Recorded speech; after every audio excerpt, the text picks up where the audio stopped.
Yung mga rectifier o transformer natin, ito yung mga nagpa-process ng power supply galing ng Meralco, pinaprocess ng mga ito para ma-convert siya into a power na pwede magpaandar ng tren. So ayaw nilang mag-engage yung dalawa. Problema sa transformer ang naging dahilan ng aberya sa operasyon ng LRT Line 2 kaninang umaga. Bunsod nito, pansamantalang hindi nakapagbukas sa regular na schedule ang mga train station. Alas 5 ng umaga dapat ang unang biyahe ng LRT2. Ngunit pasado alas 6 na ito nakapag-operate. Limitado lamang ang operasyon mula Cubao Station sa Quezon City hanggang sa Recto Station sa Maynila at vice versa. Kaya ang resulta, may mga na-stranded na pasahero.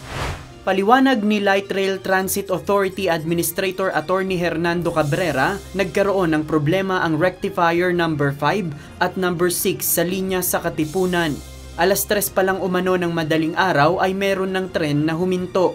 Kaya natuklasan nila na bunsod dito ng nasirang rectifier. Inihalin tulad ni Attorney Cabrera ang rectifier sa circuit breaker ng bahay kung saan kapag nag-overload ang kuryente ay otomatikong mapuputol ang supply. Dati na rin anyang nasunog ang rectifier number 5 noong 2019 pero napalitan na ito at regular naman ang maintenance ng linya ng tren. Agad din naman anyang isinaayos ang problema kung saan natuklasan na meron ding issue sa grounding kaya ayaw umandar ng tren. Inaisa-isa natin yung mga fuse or circuit breaker. Kung may nag-disengage, palitan mo lang siya, babalik ulit sa normal. So nakita namin na wala namang problema. Pero ayaw pa rin mag-engage. So next step is balikan mo yung mga kawad ng kuryente sa linya, baka may grounded doon. So yun. Doon kami nagtagal, inisa-isa namin yung mga kable. Pasado alas 11 ng umaga kanina ay naibalik na rin naman ang full operation ng LRT2. Tinatayaan niyang nasa 45,000 hanggang 55,000 ang mga pasaherong naapektuhan ng aberya kanina.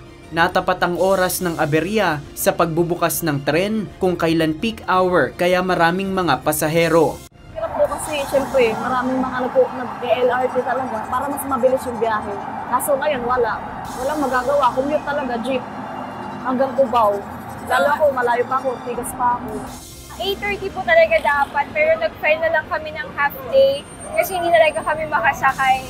And wala kaming ibang way na mag-commute papunta sa work since wala rin kami mag-book kanina pa.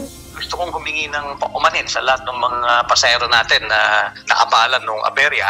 Dahil sa aberya, nag-deploy ang Department of Transportation ng libreng sakay mula sa Antipolo hanggang Cubao. Bagaman naibalik na nila ang operasyon ng LRT2, mananatili naman hanggang bukas, June 26, ang pagpapatupad ng libreng sakay. JP Nunez, UNTV, News and Rescue. Diyos ang aming sandigan, serbisyo publiko ang aming pinahahalagahan.